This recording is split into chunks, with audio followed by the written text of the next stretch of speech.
oneself make this vitamin. That's what you're saying. Can make the vitamin. Yeah, you can get it through foods. Yes. But you can also make vitamin D by a process in from sunlight entering through your skin. So unlike all the other vitamins, you get them through food and other things you're taking. Yeah. But the body is a generate vitamin D. Yes. The body is able to make vitamin D itself too.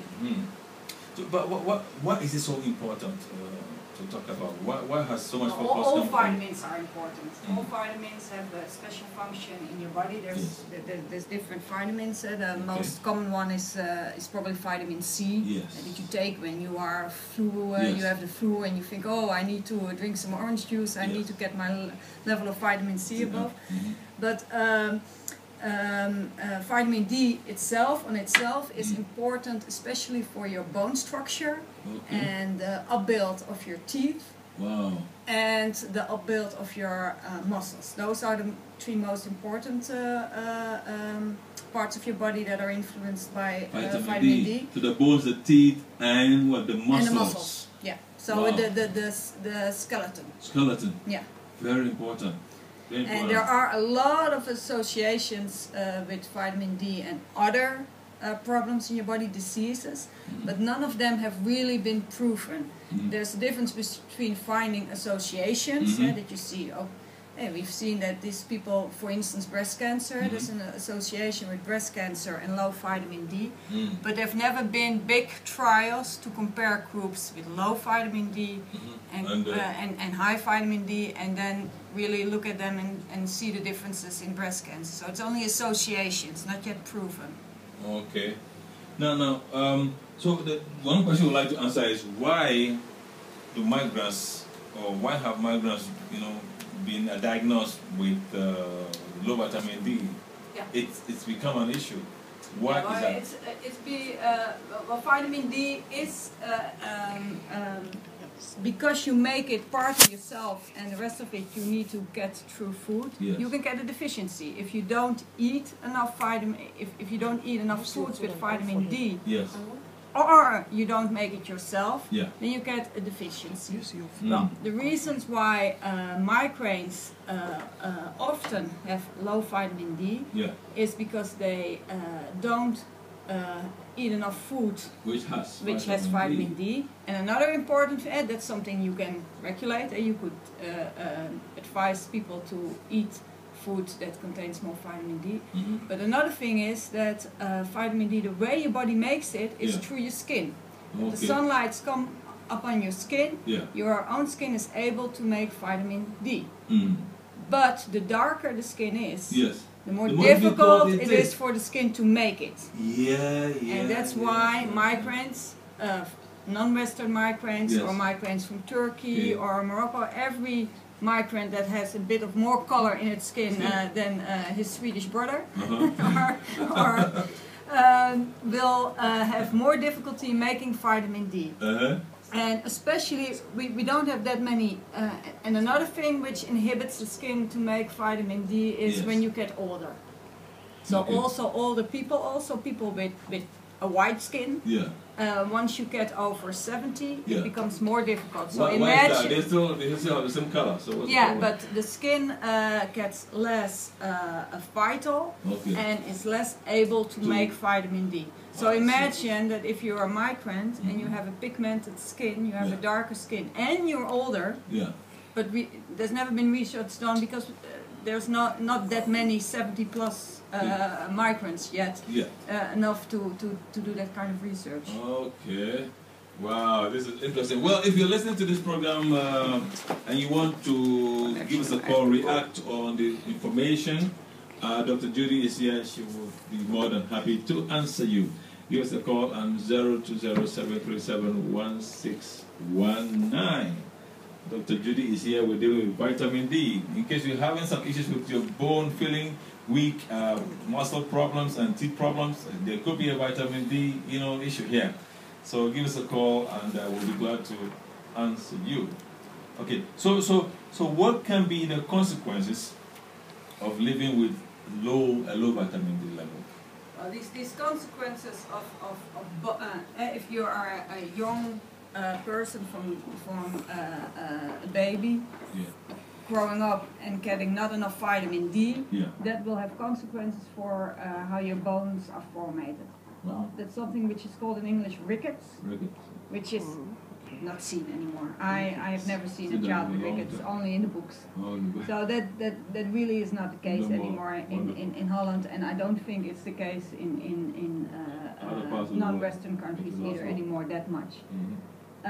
What it could affect though, if children don't get enough vitamin D, is their teeth. The teeth are built, and in older people, the muscle pains and the strength in the muscles can be affected. Although in research, when you really research it, you don't see it. But there's sometimes a difference between evidence that you look for in research and evidence that you see in practice. If I see people in my practice who have very low vitamin D levels, I sometimes, not always, but sometimes I see that if we supply them with more vitamin D, they feel better.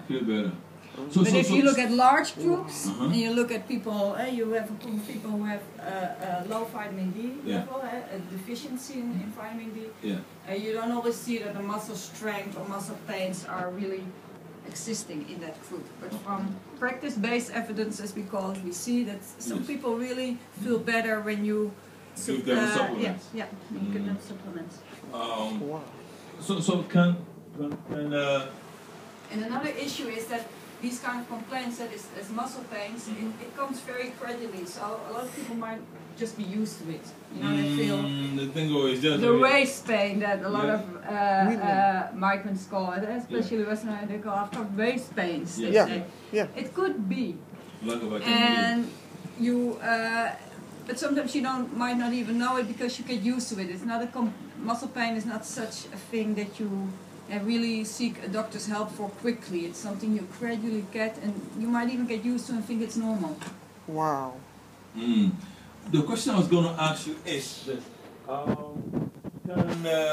can the damage caused by lack of vitamin D be permanent? I mean, what I'm trying to say, like if somebody has, like I said, muscle pain or teeth pain or whatever, I don't know what other damage can happen as a result of the deficiency. But can it be permanent or can it be reversed once the person begins to take vitamin D? If you have vitamin D deficiency in your youth and the buildup of your bones is inhibited or is affected, then it's like rickets. That's not reversible. But if you have muscle pains or weaknesses in the muscle due to vitamin D deficiency as an adult, and you supply yourself with enough vitamin D, it will be okay again. But watch, because you can also have an overdosage of vitamin D. If you take too much vitamin D, like with a lot of vitamins, like vitamin K2 and vitamin A, you can also overdosage yourself with vitamins. So always take care that you don't take too much. That you don't think, oh, now I'm gonna really build myself up and take loads of vitamins. So what are the consequences of an overdose of vitamin D? You can get headaches and nausea and when you really take a lot, it could be neurological damage. Oh. Wow. So you are saying that if we have a deficiency, we must go strictly by the prescription of the doctor. Yeah, well, for elderly people, people 70 plus, the National Health Board already recommends that they take supplements every day, 5 to 10 micrograms. And you can take that as an adult in tablets, which you can just buy in the shop, like all vitamin supplements. And babies, until they're 4, de consultatiebureaus, they also advise to supplement children with vitamin D, and there's extra vitamin D added in milk. The breast milk. No, not breast milk. The regular milk that you buy in the shop. And if a child is breastfed, it's really important to give extra vitamin D to the child, because in breast milk there's not a lot of vitamin D. Wow. And interestingly, if you look at deficiencies of vitamin D, you see more deficiencies with pregnant women. Okay. So it's very important if you breastfeed to give extra vitamin D. Why? And those are already our recommendations. matter whether you're black, purple or white, every child needs extra vitamin D, and also 70 plus people. Wow. And in that age group in between, children from the age of 4, they play a lot of outside, so usually, unless you have a child that never comes outside, you don't have to worry. Well, this explains, I can understand it more clearly what you're saying. For non-Western migrants who are having a deficiency in vitamin D right now because of lack of enough sunlight, but also because the skin, cannot take in enough sunshine, and so naturally then they begin to have this problem. The deficiency comes up. Okay, so this is very, very clear. I like that very much. All right. Then you would think, okay, invite them all to go sunbathe. Yeah, sunbathe, actually. But unfortunately, it's not that simple. They've done, there's quite big research done about what are the best ways to supplement deficiencies in non-Western migrants, and it seems for now that the best way to deal with it is to give supplements.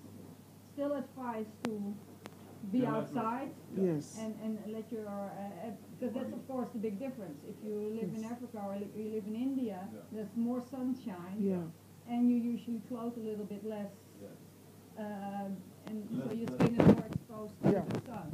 If you come to this cold Dutch country, you are often keep clothes warm. Yeah, but exposure to sunlight can only count for a little bit of reversing the deficiency. If you take supplements, that seems to be the best way. Wow. And then there's also a group of migrants, especially women, who have covering, because out of their religious background, they have veils, and those of course have less sunlight too, because your head is an important part of your body where skin is under, and if you are totally under veil or a burqa or less of your skin is exposed to the sun, so that particular group even has more problems with making enough vitamin D through their skin. Wow. Hey, if you are there, please give us a call. Dr. Judy is here to answer your questions. Give us a call on 737-1619. Now, so the next question is this vitamin D deficiency, is it the same in young as well as the old, both men and women? Is the problem? Men and women, it's not much difference, except when women are pregnant. Women seem to have less vitamin D, but there is a big difference between young and old. Like I said before, the skin is less capable of taking vitamin D. And of course, we're talking now constantly about the skin making vitamin D, but you also get a lot of vitamin D through your food. And that's also an important factor why vitamin D is low. There's some vitamin D, if you take it in through food, it's especially fatty fish, like salmon, like tuna, like mackerel. Those have a lot of vitamin D's. In Holland, the butter that you put on your bread, margarine, is supplemented with vitamin D. So those are the things but in some diets and some culture, it's not very common to eat fatty fish. So then that also counts for a part of the low vitamin D. Another thing is that vitamin D is not really building up the structure of your bone, it just helps to absorb calcium in your intestines and build that like building blocks into your bones. And that's another thing, you can supplement yourself with vitamin D, but if you don't take in enough calcium, which is in milk and cheese and green vegetables, you can eat a lot of vitamin D, but if you're not eating the building blocks, and since a lot of non-Western migrants have problems eating cheese and milk because they have lactose intolerance, that's double trouble. Double trouble. But is it possible to correct lactose intolerance in the body? It's not possible. I used to in the beginning.